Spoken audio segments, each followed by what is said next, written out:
নমস্কার তোমাদের সবাইকে আমাদের চ্যানেলে স্বাগত জানিয়ে আজকের ক্লাসটি শুরু করছি। আজকে আমরা পঞ্চম শ্রেণীর সেকেন্ড সেমেস্টিক এক্সাম 2024 সালের রায়মার্টিন প্রশ্ন বিচিত্রা থেকে বাংলা বিষয়ে মডেল কোশ্চেন নাম্বার যে 6 নম্বর সেটটি আছে আজকে তারই সমাধান করে দেব। আর এখনও যারা চ্যানেলটিকে সাবস্ক্রাইব করেনি তারা অবশ্যই চ্যানেলটিকে সাবস্ক্রাইব করবে ও পাশে থাকা বেল আইকন প্রেস করে রাখবে, তাহলে সমস্ত ভিডিও নোটিফিকেশান তোমাদের কাছে পৌঁছে যাবে। আর ভিডিওটা ভালো লাগলে অবশ্যই লাইক, কমেন্ট ও বন্ধুদের সঙ্গে শেয়ার করতে ভুলো না। প্রথমেই এক দাগে দিয়েছে ঠিক উত্তরটি বেছে নিয়ে লেখো। একের এক দাগে আছে যখন ঝড় ওঠে তখন আকাশ থাকে, উত্তর হবে কালো। পরের প্রশ্ন দেখো, বাজে বাদলা হাওয়ায় মনে পড়ে, উত্তর হবে ছেলেবেলার গান। পরের প্রশ্ন, রবীন্দ্রনাথ ঠাকুর নোবেল পুরস্কার পেয়েছিলেন, উত্তরটি হবে সং অফারিংসের জন্য। এরপরে আছে মানুষ, লোকজন শব্দ দুটি, উত্তর হবে উভয় লিঙ্গ। দেখো মানুষ মানে কিন্তু এখানে ছেলেও হতে পারে মেয়েও হতে পারে, লোকজনও কিন্তু এখানে ছেলে মেয়ে উভয়ই হতে পারে, তাই এটি হবে উভয় লিঙ্গ। এবার চলে যাই দুই দাগে, বলেছে প্রশ্নগুলোর উত্তর দাও। এরপরে দেখো দুইয়ের এক দাগে আছে মন্দ শব্দটি ব্যবহার করে দুটি পৃথক অর্থে দুটি বাক্য রচনা করো। দেখো 92 পেজে আছে মন্দ মানে হচ্ছে হালকা, সন্ধেবেলা নদীর তীরে মন্দ মন্দ বাতাস বয়। আরেকটা মন্দ মানে দেখো খারাপ, মানে যেটা ভালো নয়। যেমন লেখা আছে অশোক পড়াশোনায় মনোযোগী না হলেও মন্দ স্বভাবের ছেলে নয়।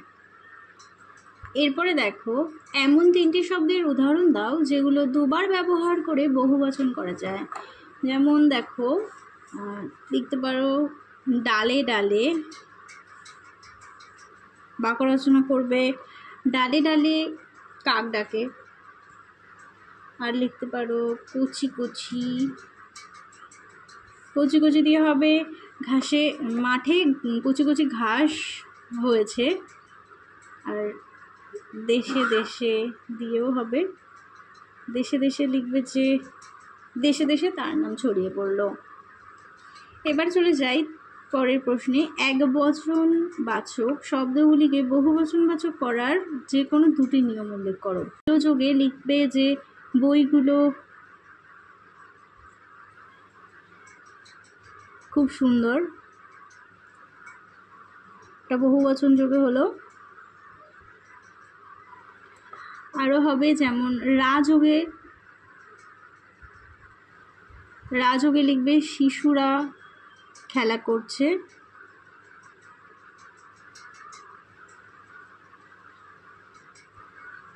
এবার চলে যাই অথবা দিয়ে আছে পুংলিঙ্গের শেষে ইকা বা ইনি ব্যবহার করে দুটি স্ত্রীলিঙ্গবাচক শব্দের উদাহরণ দাও।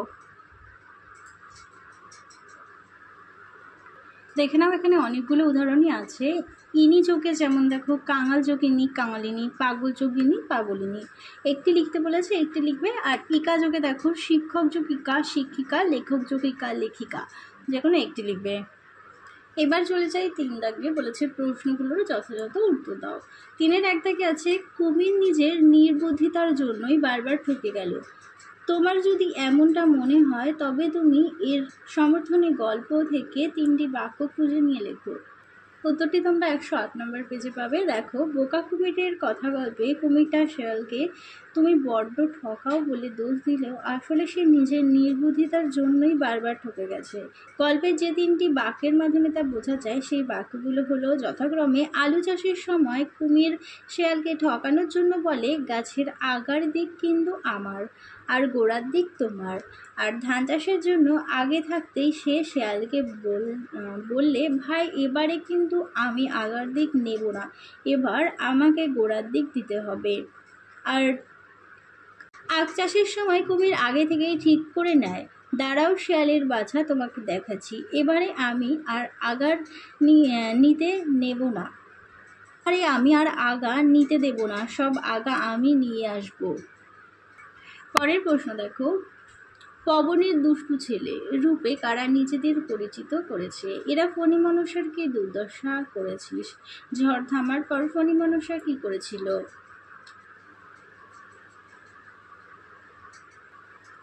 এখানে পবনের দুষ্টু ছেলের রূপে কারা নিজেদের পরিচিত করেছে, এটি হবে ঝড় নিজেকেই পবনের দুষ্টু ছেলে রূপে পরিচিত করেছিল।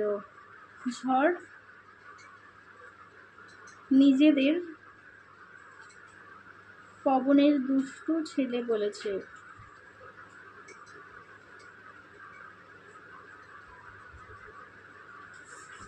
এবার আছে এরা ফণী মনসার কি দুর্দশা করেছিল। ঝড় এলে ফণী মনসা গাছের কাঁচার পাতা ধাক্কা খেয়ে খেয়ে গুঁড়ো গুঁড়ো হয়ে চারিদিকে ছড়িয়ে পড়ল। এরপরে আছে ঝড় থামার পর ফণী মনসা কি করেছিল, অঝরে কাঁদতে শুরু করেছিল।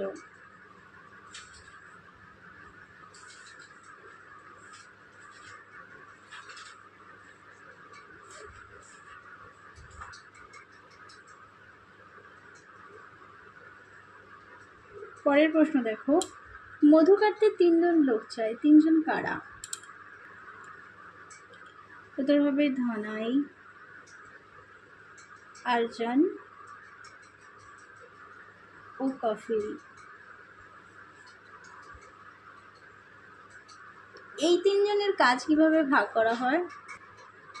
মধু কাটার জন্য 3 জন লোকের মধ্যে প্রথম জন চটমুড়ি দিয়ে গাছে উঠে কাস্তে দিয়ে চাক কাটে, দ্বিতীয় জন লম্বা কাছে বাঁশের মাথায় মশাল ছেলে ধোয়া দিয়ে মৌমাছি তাড়ায় এবং তৃতীয় জন একটা বড় ধামা দিয়ে চাকের নিচে দাঁড়ায় যাতে চাক কাটা হলে চাক খণ্ড সহ মধু মাটিতে না পড়ে ধামায় পড়ে।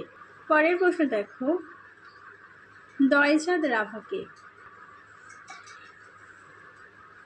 দয়চাঁদ রাভা হলেন লোক সংস্কৃতির একজন বিশিষ্ট গবেষক এবং একাধিক গ্রন্থের প্রণেতা।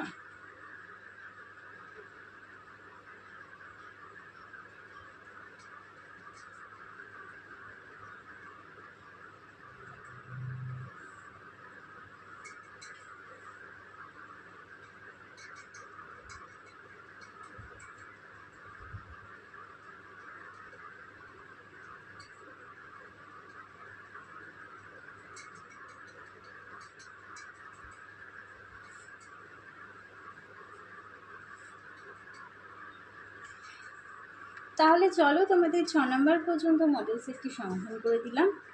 ভিডিওটা ভালো লাগলে অবশ্যই লাইক, কমেন্ট ও বন্ধুদের সঙ্গে শেয়ার করতে ভুলো না। আজকের মতো এখানেই শেষ করছি। সবাই ভালো থেকো, সুস্থ থেকো, টাটা।